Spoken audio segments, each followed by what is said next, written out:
kepada teman-teman atau bro-bro yang di luar sana yang masih menggunakan narkoba, menggunakan narkotika, yang masih sulitan untuk pulih dengan sendiri, datanglah dengan kami.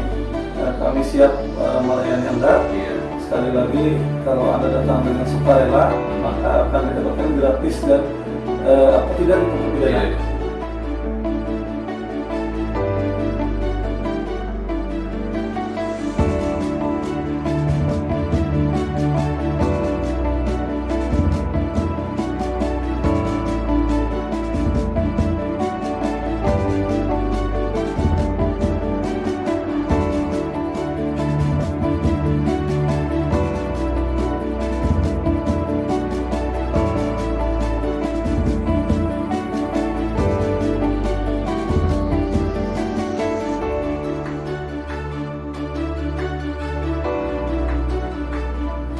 Assalamualaikum warahmatullahi wabarakatuh. Salam sehat dimulai dari saya. Berjumpa kembali kita di acara podcast paling oke dialog kesehatannya di studio mini Dinas Kesehatan Kabupaten Baritokwala. Sebagai biasa, selama 20 menit ke depan kami akan berbincang, di mana setiap pertemuannya akan berbincang dengan narasumber yang berkompeten di bidangnya. Dan hari ini juga kami sudah mengundang narasumber yang tentu saja berkompeten di bidangnya. Pada hari ini yang akan menemani saya di sini adalah Bapak Haji Hairil Yamin Eskep. Beliau adalah subkoordinator rehabilitasi di BNNK Kabupaten Baritokwala. Baiklah, kita akan menyapa beliau. Selamat pagi menjelang siang, Pak Haji Hairil Yamin. Selamat pagi menjelang siang. Ya, bagaimana kabarnya pada hari ini? Kabar baik. Ya, kami informasikan juga kepada para pendengar bahwa beliau ini juga tidak asing di kesehatan karena beliau lama berkecimpung di dunia kesehatan, di dinas kesehatan, dan beberapa waktu ini kebetulan beliau saat ini bertugas di BNNK Baritokwala. Oke, adapun materi atau tema yang kita angkat pada hari ini tentu saja tidak jauh dengan tupoksi beliau di BNNK Kabupaten Baritokwala, khususnya di bagian rehabilitasi. Oke, langsung saja kita berbincang dengan Pak Haji Hairil Yamin. Jadi biar lebih enak memanggilnya apa nih? Haji Yamin. Haji Yamin. Haji Yamin ya. Haji Yamin. Nah, langsung saja Pak Haji Yamin terkait dengan penanganan kasus narkoba, narkotik dan obat-obatan di Indonesia ini pada saat ini semakin meningkat ya. Iya. Nah, kita tentunya ingin tahu strategi-strategi apa sih yang dilakukan oleh BNNK secara umum dulu terkait dengan penanganan kasus narkotika di Indonesia pada umumnya dan di Kabupaten Baritokwala. Silakan Pak Haji Yamin. Ya, terima kasih Pak Bakti. Assalamualaikum warahmatullahi wabarakatuh. Waalaikumsalam. Sejak beberapa tahun belakang ini di BNN, khususnya BNN Republik Indonesia, punya 4 strategi dalam penanganan perang terhadap narkoba ini, atau mungkin lebih kerennya lagi, war on drugs. Yang pertama, pendekatan kita dengan soft power approach, pendekatan dengan kelembutan. Di dalamnya ada pencegahan, ada pemberdayaan masyarakat, dan juga ada rehabilitasi. Yang kedua dengan hard power approach atau pendekatan dengan kekerasan. Mungkin kita sudah sering mendengar bagaimana BNN mengungkap narkotika, ada kemarin dapat bertonton sabu dan pengungkapan ataupun penangkapan lainnya. Itu pendekatan kita dengan hard power approach. Yang ketiga juga pendekatan kita dengan smart power approach. Smart power approach ini pendekatan dengan smart. Kita tahu saja dengan sekarang sudah kita mengalami dunia yang seperti sekarang ini kan, semuanya sudah dengan teknologi canggih. Di situ juga dalam smart power approach itu kita juga memanfaatkan teknologi IT ini untuk keperluan intelijen. Juga salah satunya dengan smart power approach ini ya kita dengan sosial media. harapannya masyarakat itu akan mendapat informasi yang benar tentang narkotika ini bagaimana dan bagaimana pencegahannya dan bagaimana rehabilitasinya, termasuk yang kita laksanakan pada hari ini. Nah, strategi yang keempat yaitu cooperation atau kerjasama. Jadi di dalam lagu Mas BNM itu adalah narkoba adalah musuh negara, musuh kita bersama. Artinya musuh kita bersama. Tidak hanya BNN, tidak hanya kepolisian. Jadi kita harapkan kerjasama dari lintas sektor, lini mana saja yang bisa kita ajak bekerjasama dalam penanganan perang terhadap narkoba ini. Jadi itu ya. Jadi dalam penanganan narkoba ini tidak cukup hanya BNN saja ya, tapi harus kolaborasi semua pihak dalam rangka untuk mengentaskan narkoba secara menyeluruh. Termasuk juga kita pendekatan dengan kemarin ada dengan PKK juga, dengan Kementerian Agama, juga dengan nanti dengan kesehatan juga kita beberapa tahun terakhir juga kita melaksanakan kerjasama juga dengan beberapa puskesmas, khususnya dalam melayanan rehabilitasi. Oke. Nah, terkait dengan kembali lagi ke narkotika, kita banyak mengenal istilah dengan yang namanya candu atau canduan. Nah, itu seperti apa itu BNNK sendiri terhadap definisi candu itu? Iya. Jadi kita kembali ke awal dulu, bahwa narkoba itu terjadi bisnis di dalamnya. Sehingga kalau ada rumus bisnis itu ada yang namanya supply, ada yang demand, ada yang memasukkan, ada yang meminta. Jadi kita bukan hanya memotong supply aja, kita juga harus memotong demand-nya, permintaannya. Nah, salah satu kita memotong permintaannya adalah dengan rehabilitasi, atau juga kita dengan kegiatan pencegahan, juga kegiatan pemberdayaan masyarakat. Kembali ke pertanyaan Bapak Bakti tadi mengenai adiksi. Jadi karena kebetulan saya direhabilitasi, jadi keseharian saya memang menangani adiksi. Adiksi itu adalah suatu penyakit otak kronis. Penyakit otak kronis. Kalau penyakit otak kronis berarti penyakit kronis itu sama saja seperti darah tinggi, sama saja seperti kencing manis. Kan tidak bisa kita sembuhkan. Jadi yang hanya kita bisa mempertahankan saja. Mudah kambuh. Bayangkan pengertian ini sudah dari WHO nih, mudah kambuh. Ditandai dengan dorongan konvulsif untuk mencari atau menggunakan zat walaupun memiliki konsekuensi berbahaya. Jadi artinya dorongan kompulsif itu dorongan untuk mengulang-ulang, walaupun sebenarnya mereka mengetahui bahayanya. Dari kambuhan ya. Iya, mereka tahu aja bahayanya. Tapi karena dia sudah punya keinginan kuat, punya candu, akhirnya bahaya apapun mereka jalani, termasuk juga dari apa yang beberapa ditangkap polisi dan sebagainya. Mereka tahu kami nanti akan ditangkap polisi, kami nanti rusak. Tapi bagaimana ya, karena dorongan kuat punya ingin mengulang-ulang tadi, akhirnya bahayanya itu mereka abaikan saja. Terus yang ketiga tidak akan hilang walaupun berhenti pemakaian. Dia sudah berhenti memakai, tapi sebenarnya di dalam tubuhnya tidak hilang. Ya, kalau berdasarkan asumsi kami, yang tidak hilangnya itu memorinya itu. Memori saat dia memakai itu yang tidak bisa hilang. Itu yang yang kadang-kadang di masyarakat, gimana nih anak saya sudah sembuh nggak? Padahal tidak mungkin sembuh, yang ada hanya pulih. Jadi kami tidak ada mengistilahkan sembuh, yang ada hanya pulih. Pulih itu bagaimana? Tidak mempergunakan lagi atau abstinensia. Yang keduanya kehidupannya semakin baik, umpamanya kesehatannya membaik, atau dia bisa berorientasi dengan masyarakat dengan baik, berarti itu sudah pulih kami anggap. Karena kita tidak bisa menyatakan sembuh, karena pengertian awalnya kronis tadi. Para pendengar, bahwa untuk candu ini sendiri tadi sama dengan artinya dengan penyakit kronis. Iya, penyakit kronis memang pengertiannya penyakit kronis. Suatu saat mungkin bisa kembali, karena itu lagi memori yang ada di otak bahwa sudah dalam artian terekam ya. Terekam. Jadi kapanpun bisa kembali, kapanpun bisa kembali. Itu juga yang sangat jarang orang bisa sembuh dengan sendirinya, sangat jarang. Karena apa? Karena kadang-kadang mereka tidak mengetahui yang bagaimana pengertian adiksi, bagaimana kalau orang mau sembuh itu yang kadang yang jadi problema klien kita kalau dia ingin sembuh sendiri. Kalau dia datang dengan kita, nah di situ kita nanti akan memberikan gambaran bahwa kamu tuh nanti akan menemukan ini.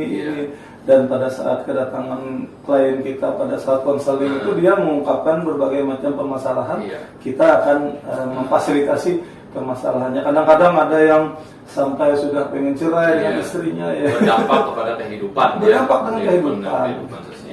Untuk di data di BNNK sendiri di Kabupaten Barito Kuala, Pak Haji Amin, secara keseluruhan untuk kisaran usia secara umum di Kabupaten Barito Kuala untuk pengguna narkotika itu sendiri yang selama ini direhab di BNNK? Kalau secara umum sejak saya di BNN dari tahun 2016 sampai sekarang, saya kurang lebih merehab warga Batola ini kurang lebih sampai 500-an orang lebih sampai sekarang, dan 80% di usia produktif. Berarti usia sekolah juga termasuk usia produktif juga. Usia produktif ya. Nah, berarti itu tadi. Nah, itu gambaran secara umum para pendengar sekalian bahwa pemakai justru banyak didominasi oleh usia produktif, baik itu usia sekolah maupun usia bekerja. Nah, lanjut ke perbincangan kita, Pak Haji Amin. Apa saja sih layanan-layanan yang diberikan atau yang disediakan di seksi rehabilitasi BNNK Kabupaten Barito Kuala terhadap pemakai itu tadi? Di BNNK Barito Kuala, khususnya saya di seksi rehabilitasi, saya ada beberapa kegiatan di sana. Yang pertama adalah kegiatan rawat jalan. Rawat jalan itu ada yang sukarela datang sendiri ke BNN atau dibawa keluarganya. Kalau dia datang dengan sukarela, dia akan mendapatkan dua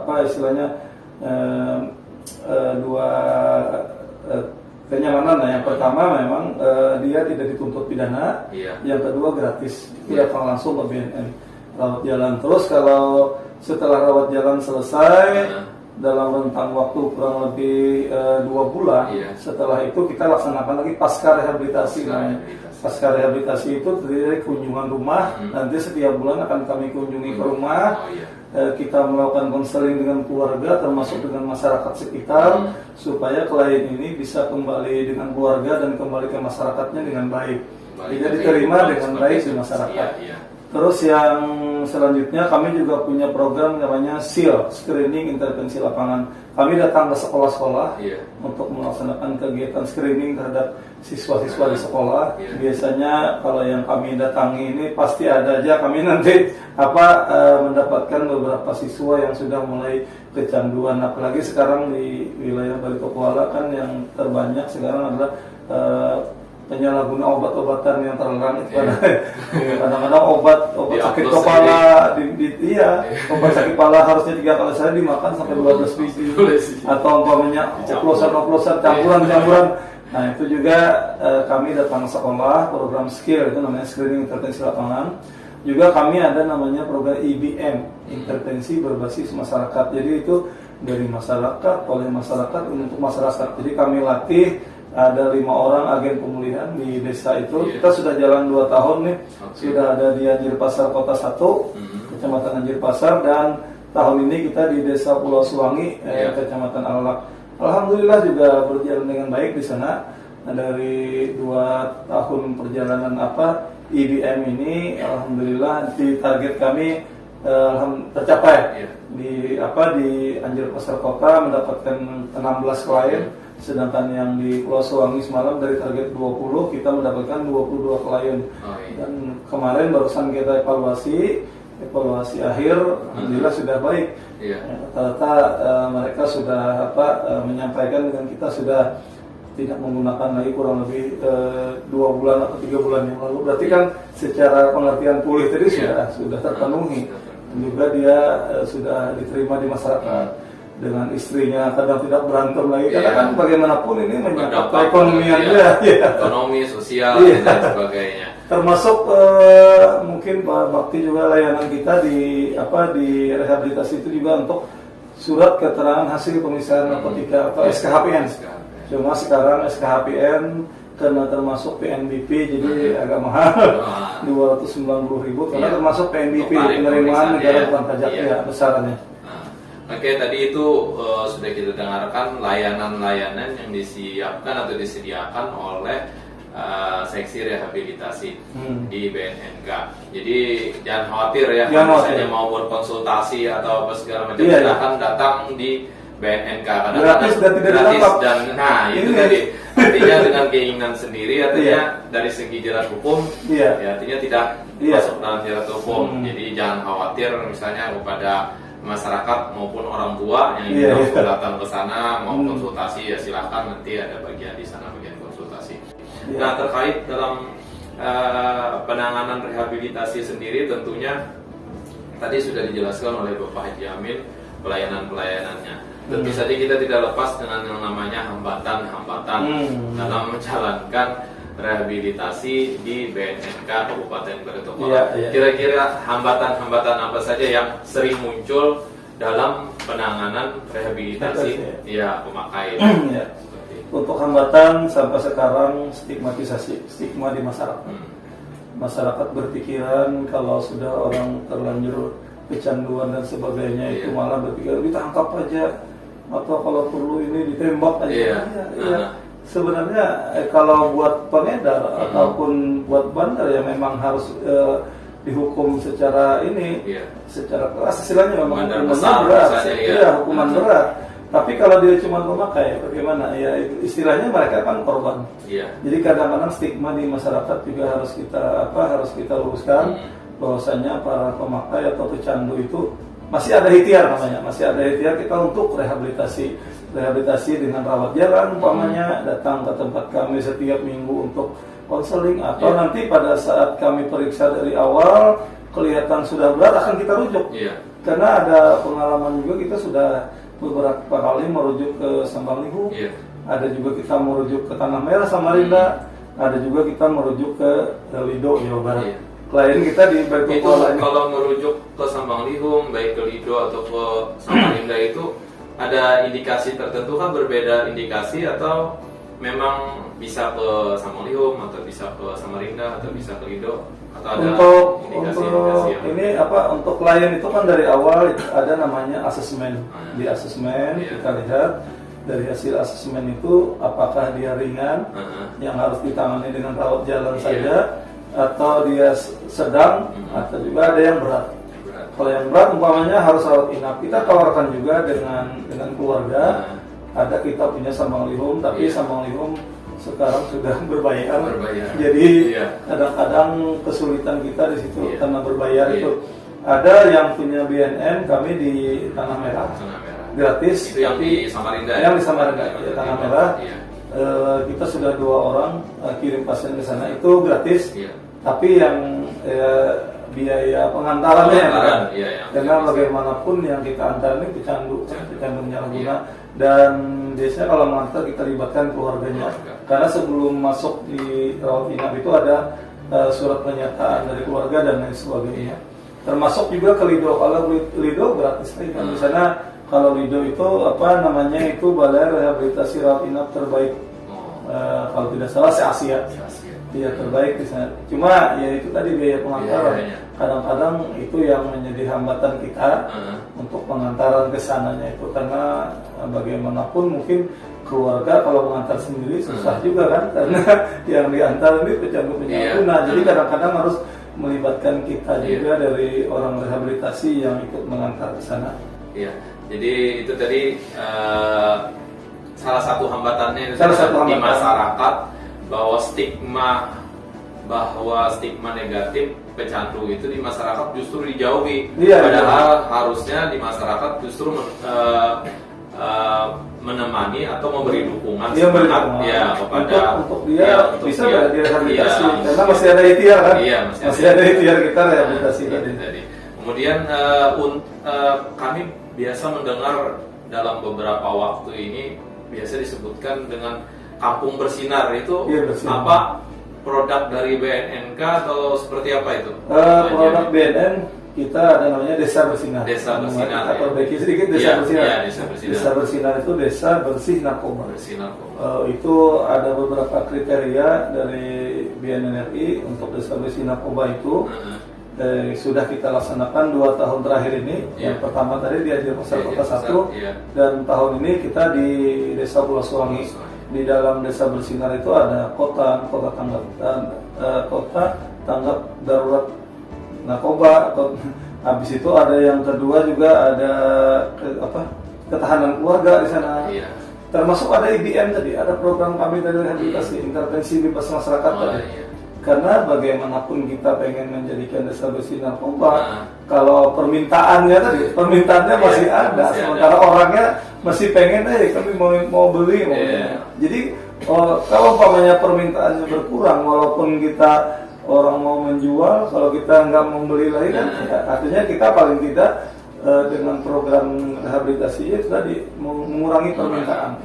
Nah, jadi mudah-mudahan kita berharap ke depan desa-desa yang ada di Kabupaten Baritokwala menjadi bersinar, ya Pak Haji Amin ya, sehingga memang bersih dari narkoba, benar-benar bersih. Dan mungkin karena terbatas waktu kita sampai pada closing statement Pak Haji Amin. Persilakan Pak Haji Amin untuk closing statement. Untuk closing statement saya kepada teman-teman atau bro-bro yang di luar sana yang masih mempergunakan narkoba, mempergunakan narkotika, yang masih kesulitan untuk pulih dengan sendirinya, datanglah dengan kami. Kami siap melayani Anda. Sekali lagi, kalau Anda datang dengan sukarela, maka akan didapatkan gratis dan tidak dituntut pidana. Jangan sampai datang ke tempat kami begitu sudah ditangkap polisi, nanti teriak-teriak bisa ke kami untuk direhabilitasi. Itu sudah tindakan polisi, sudah terlambat, apalagi sudah masuk jaringan dan sebagainya. Jadi itu saja, tidak saatnya lagi sekarang untuk terus menggunakan narkoba. Masih ada ikhtiar untuk berobat atau rehabilitasi. Karena sebagian besar yang kita rehabilitasi, hampir 98%, alhamdulillah bisa dipulihkan. Itu saja. Terima kasih. Kami ucapkan hari ini luar biasa menarik perbincangan kita pada hari ini terkait dengan rehabilitasi yang ada di BNNK Kabupaten Baritokwala. Dan kami juga mengucapkan terima kasih Pak Haji Amin sudah berkenan hadir di studio mini kita pada hari ini. Dan untuk kenang-kenangan biasanya yang hadir di narasumber di tempat kita ada sponsor. Ada sponsor. Ini kenang-kenangan tumbler dari seksi promosi kesehatan Dinas Kesehatan Kabupaten Baritokwala. Dan ini juga nantinya ada voucher. Ini sponsor kita dari Kotego. Terima kasih Kotego, dan kami ucapkan terima kasih kepada sponsor kita Kotego. Mudah-mudahan semakin sukses usahanya.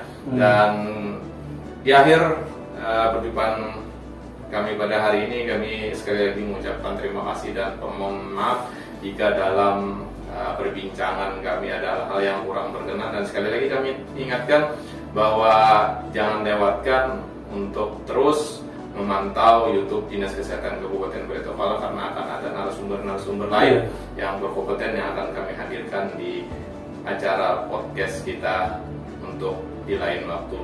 Sekian yang bisa kami sampaikan. Terima kasih. Salam sehat dimulai dari saya. Assalamualaikum warahmatullahi wabarakatuh.